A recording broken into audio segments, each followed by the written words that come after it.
जींद में 25 फरवरी को लोकसभा चुनाव को लेकर मार्क्सवादी कम्युनिस्ट पार्टी और भारतीय कम्युनिस्ट पार्टी की एक बड़ी रैली होने जा रही है।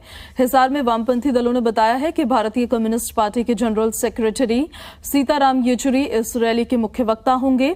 ये रैली बीजेपी की नीतियों के खिलाफ एक नया विकल्प खोजने की तैयारी करेगी।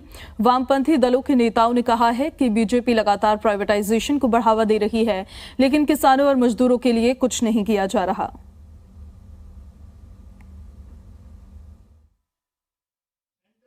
पच्चीस फरवरी को वामपंथी पार्टियां जींद में रैली कर रही हैं और इस रैली में सीपीएम के राष्ट्रीय महासचिव कॉमरेड सीताराम येचुरी और सीपीआई की जनरल काउंसिल की member joint secretary all India की अमरजीत कौर वो शामिल होंगे। तो हम ये समझते हैं कि देश में किसान और मजदूर की एकता के बिना कोई विकल्प या कोई बदलाव संभव नहीं है। तमाम ट्रेड यूनियनें, जिसमें बीजेपी की ट्रेड यूनियन को छोड़ के और संयुक्त किसान मोर्चा, उन्होंने मिलके जो अभियान चलाया 26, 23, 28 नवंबर को जो राज्यों की राजधानियों में पड़ाव हुए, प्रदर्शन हुए, ये बताते हैं कि आज़ादी के बाद इतनी बड़ी संख्या में पहली बार 3 दिन के लिए मजदूर और किसान सड़कों पर आए हैं इन नीतियों के विकल्प के तौर पर। हम कह रहे हैं कि ये सरकार घोर दक्षिणपंथी सरकार है।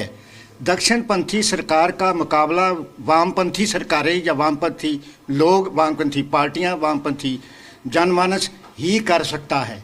जो बातें वाम की तरफ ले जाती हैं, वो आर्थिक नीति हो, राष्ट्रीय नीति हो, विदेश नीति हो, खरीद की नीति हो, पढ़ाई की नीति हो, शिक्षा की नीति हो, बेरोजगारी की नीति हो, जो जनमानस को टच करती हैं और वो वामपंथ की तरफ, क्योंकि वर्तमान सरकार, मैं फिर कहूँगा, दक्षिणपंथी सरकार ने बेरोजगारी पैदा कर दी है। पिछले 10 सालों से बीजेपी सरकार के अंदर इनकी गलत नीतियों के कारण और इनके गलत सोच के कारण जो भी हमारे लोकहित के महकमे थे वो सारे के सारे इन्होंने ख़त्म कर दिए या उसके अंदर बिल्कुल इतना दखल दे दिया जिसके कारण से वो जो उद्देश्य है वो दिशाहीन हो गए। हमारी रोडवेज है, उसके अंदर प्राइवेटाइजेशन डल गया है।